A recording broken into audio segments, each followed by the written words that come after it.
Right, let's take a look at the properties of covalent bonds.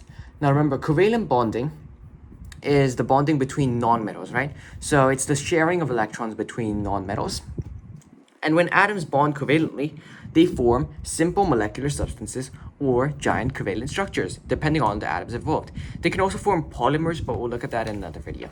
So in this video, we're going to look at how these simple molecular substances and giant covalent structures are formed and the properties of each of them. And this is part of the GCSE Chemistry course. So, what would form simple molecular substances? Well, structures such as ammonia, so NH3. NH3 is ammonia, by the way. NH3 or water, we all know water, right? H2O. Or Cl2, chlorine. These all form simple molecular substances. Now, why would they form simple molecular substances? Well, look at the name. It's a molecular substance. So molecular substance means molecules, right? So it's a molecule of chlorine atoms or hydrogen and oxygen atoms or nitrogen and hydrogen atoms. Now, what's the difference between a molecule and a compound? Remember, molecule is two or more atoms. It can be two or more of the same atoms. For example, white chlorine is a simple molecular substance. And compounds are two or more different atoms. So hydrogen, H2O, water, also counts as a molecule, but it also counts as a compound because it has two or more different atoms as well. Same with ammonia. And examples of giant covalent structures include diamond or graphite, and or silicon dioxide. These are some major examples that's worth knowing. So diamond, graphite, and silicon dioxide are all giant covalent structures. And ammonia, water, and chlorine are simple molecular substances. We'll look at the difference between the two and why that is. So covalent bonds are really strong, right? These atoms share electrons and they form really strong covalent bonds. Remember, covalent bonds, they share electrons like this. One atom's going to have electrons like this, and another atom's going to have electrons like this. We draw them using dot and cross diagrams to differentiate the electrons, and they share the electrons so that they can both have full outer shells. Now, this isn't very accurate. If I wanted to be accurate, it'd be like this, so that they could both have 8 electrons in their outermost shell. But that's not today's video. If you want to know about covalent bonds, watch the previous video on them. So the point is that covalent bonds are very strong. And to break down these covalent bonds, so this is a covalent bond, the bond between these two atoms. This is what a covalent bond is. The bonds are really strong, so a lot of energy is required to break these bonds. So the energy required to break covalent bonds is immense. But in a simple molecular substance, like ammonia, water, or chlorine, you don't actually have to break down these incredibly strong covalent bonds in order to break them up. You only have to break down the weak intermolecular forces between the molecules. What do I mean by intermolecular forces? So let's take a look at this chlorine as an example. This chlorine consists of two chlorine atoms covalently bonded together, right? So this is chlorine. So it's going to be two chlorine atoms covalently bonded together. And there could be another two chlorine atoms covalently bonded together. And another one. And another one. Right? Each of these two chlorine atoms are covalently bonded together. And they're incredibly difficult to break because they're strongly covalently bonded together. But in between these chlorine atoms, there are weak intermolecular forces. So these weak intermolecular forces basically means the forces between different chlorine molecules, they're quite weak. So in order to break them up, not so much energy is needed. So simple molecular substances have a low melting point and a low boiling point. Because you don't actually have to break down these strong covalent bonds, you only have to break down these weak intermolecular forces connecting these different chlorine molecules together. Now, by the way, this only applies to simple molecular substances. This doesn't apply to giant covalent structures. Now, chlorine is group 7 in the periodic table. If I take some notable stuff from the periodic table of group 7, we have chlorine, bromine, and ion. I can't speak. What's I? I can't remember I. Let me just take a look at the periodic table. Just one second. Iodine, yeah. Chlorine, bromine, and iodine. And this is going down. So we're going to have iodine like so, bromine like so, and chlorine like so in the periodic table. Chlorine has a mass number of 35.5. and atomic number of 17. Bromine has mass number of 80 and 35. And iodine has 127 and 53. By the way, this isn't the entirety of group 7 halogens. This is just some few notable ones that I've picked out. Now, chlorine has 17 electrons in total. So it's going to have 2 in the first shell, 8 in the second shell, and 7 in the outermost shell. So 7 valence electrons, like so. But as we go down the group 7, what we know is that the melting point and the boiling points increase. So the melting point and boiling point increases. Why would the melting point and boiling point increase as you go down the group? Well, as you go down the group, the size of the molecules also get bigger, right? Because as you go down the group, the number of protons and electrons also increase. The atomic number tells you that, 17, 35, and 53. The size of the atoms are getting bigger and bigger and bigger. So if this is a chlorine atom, this is going to be a bromine atom, and this is going to be an iodine atom. You can notice that they're getting bigger as you go down, right? Now, as these atoms get bigger and bigger and bigger, they're going to have more electrons and more shells as well, right? So that means that as you go down the group, the size of the molecules get bigger, and since there are obviously more particles in them, right? And as you go down, more electrons, so more electrons in total, means stronger intermolecular forces, because as there are more electrons in iodine than in chlorine, right? As there are more electrons to pull in the other atoms. Nucleuses causing stronger intermolecular forces. So why would that happen? Well, iodine's going to have, I don't know how many shells it's going to have, but it's going to have way more than 3 shells, right? That chlorine would have. So it's going to have 3 or more shells. It's going to have a ton of shells, right? Because it has 53 electrons. Whereas chlorine is just going to have 3 shells.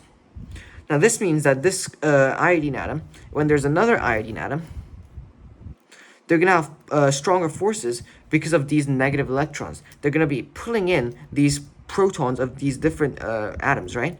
So they're going to pull each of them together. But the point is that as the atoms get bigger, as you go down the group, the atoms get bigger, so there's more particles inside them, so that the strength pulling between them, the intermolecular forces, also increases. That's why the melting point and boiling point increases as you go down the group. But anyways, the point is the covalent bonds form simple molecular substances, so it's just ammonia, water, and chlorine, and between them, so even iodine, although the boiling and melting point does increase, it doesn't get to the level of these giant covalent structures, which we'll look at in just a second. But these weak intermolecular forces between them, because you don't have to break down these strong covalent bonds, this is very important, you only have to break the weak intermolecular forces to melt or boil them. So it's very easy to break, so they're not very strong, because of these weak intermolecular forces. And also, simple molecular substances do not conduct electricity. Because remember the requirements to conduct electricity? You either need to have delocalized electrons, or electrons that are free to move about, which they are not. These electrons are stuck between just these 2 chlorine atoms. Or they need to be free ions, which these are not. Covalent bonds do not form ions at all. They're just sharing electrons, so you're not actually losing or gaining electrons, so they don't form ions. So do not conduct electricity, and they're not very strong, and they have a low melting and boiling point because you only have to break the weak intermolecular forces and not the covalent bonds. Let's look at giant covalent structures now. Giant covalent structures are made up of a huge number of non-metal atoms, right? This was also made up of non-metal atoms, but giant covalent structures are made up of way more atoms. Look at this. Each simple molecular substance was made up of 2 atoms, or 3 atoms in the case of hydrogen, water, or 4 atoms in the case of ammonia. But giant covalent structures take this to a whole different level. So I'm going to try and draw the structure of diamond, which I don't know if I will succeed or not, but I prefer drawing diagrams because drawing them is much more beneficial than just printing them out, in my opinion. Because obviously, if you print them out, it looks nicer and more cleaner, right?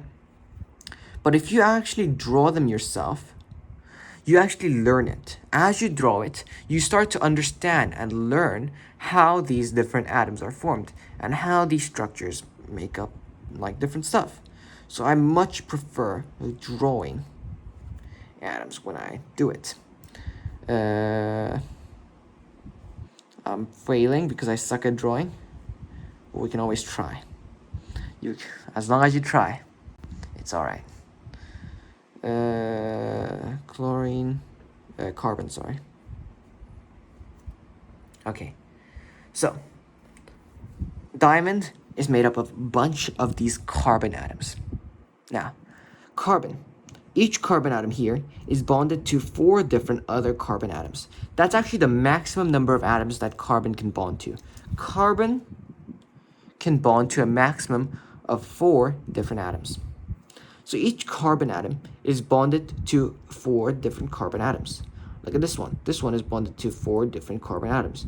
This is bonded to 4 different carbon atoms. You might be wondering why this is only bonded to 1 carbon atom then? Because this is only a part of the structure. This continues on and on and on.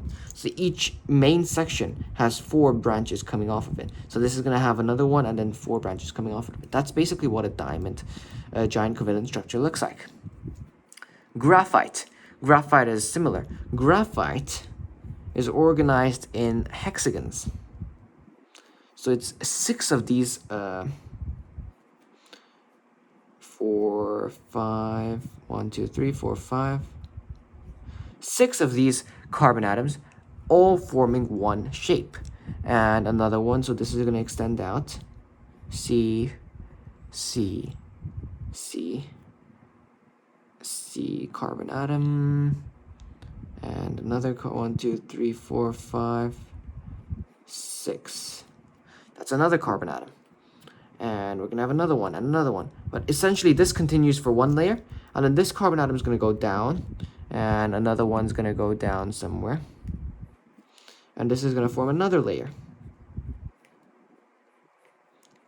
4, 5, 6. And then another one's going to come down, form another carbon. 1, 2, 3, 1, 4, 5, 6. Essentially, that's how it works. There's a layer of carbon atoms, and then another layer of carbon atoms, and then there's going to be another layer of carbon atoms. This is the structure for graphite. So I hope this kind of makes sense. This is a giant covalent structure. Why? Because giant covalent structures are arranged in regular repeating lattices. Regular repeating lattices. If you take a look, this carbon is made up of a bunch of these shapes repeating over and over and over and over again, right? This graphite giant covalent structure is made up of these hexagons repeating over and over and over again. Layer 1, layer 2, layer 3, layer 4, and so on.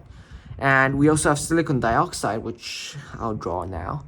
Silicon's interesting because it's not made of just carbon atoms. It's actually made up of silicon and oxygen atoms in the ratio of 2 to 1. So there's 2 oxygen atoms for every silicon atom. And they go out. I'll draw this. Oxygen, and silicon. Anyways, they form this sort of silicon dioxide. Okay? You don't actually need to draw this for your GCSE exam. You just need to be able to recognize it. So diamond sort of forms these carbon atoms that form of these different branches. Graphite forms these hexagons that form different layers that are connected by non-covalent bonds. These actually aren't covalent bonds. And this will become very important in the next video. And silicon dioxide is made of silicon and oxygen atoms with 2 oxygen atoms for every silicon atom. And they form similar branches to diamonds. But it's obviously silicon and oxygen atoms. Now, the thing about graphite is graphite has 3 in graphite, each carbon atom is bonded to 3 electrons, 3 other carbon atoms. In graphite. Not 4. Remember, I just said that carbon atoms can bond with a maximum of 4 other carbon atoms. Like this carbon atom bonds with a maximum that it can handle, right? 4 carbon atoms. But graphite is also made up of carbon atoms, right? But it can also handle 4 carbon atoms. It can also bond with 4 carbon atoms. But it only bonds with 3. You see, this bonds with 1, 2, and 3. This bonds with 1, 2, and 3, and then this will go down to form another bond. This bonds with 1, 2, and 3. This bonds with 1, 2, and 3. This will become very important in the next video. So just know that graphite bonds with 3 carbon atoms when the maximum that it can bond with is 4. This is why graphite can conduct electricity, which we'll look at in the coming videos. Now, everything but graphite, these all do not conduct electricity because they don't have delocalized electrons or free ions. Remember, look, these none of them have delocalized electrons. The electrons are just covalently bonded together, and they're not ions because they're covalent bonds. You're not actually giving or sharing electrons. So, in summary, this is a very long video. It's going to be very confusing. It's part of covalent bonds. They can get very confusing. Giant covalent structures, all the atoms are covalently bonded together, right?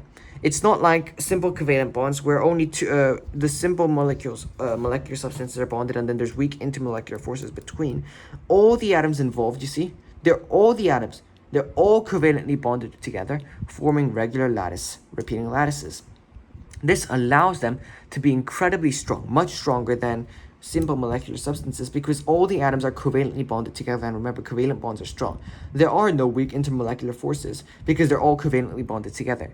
That's why these giant covalent structures have a high melting point and boiling point.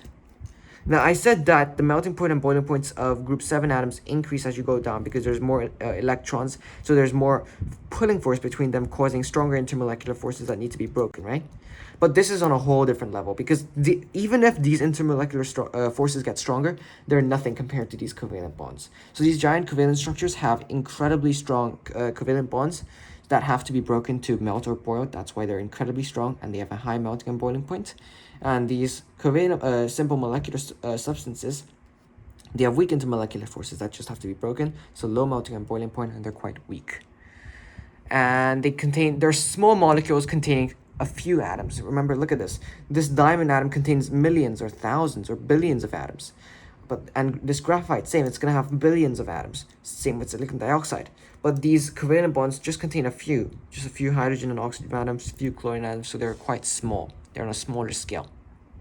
And there's weak intermolecular forces in between them.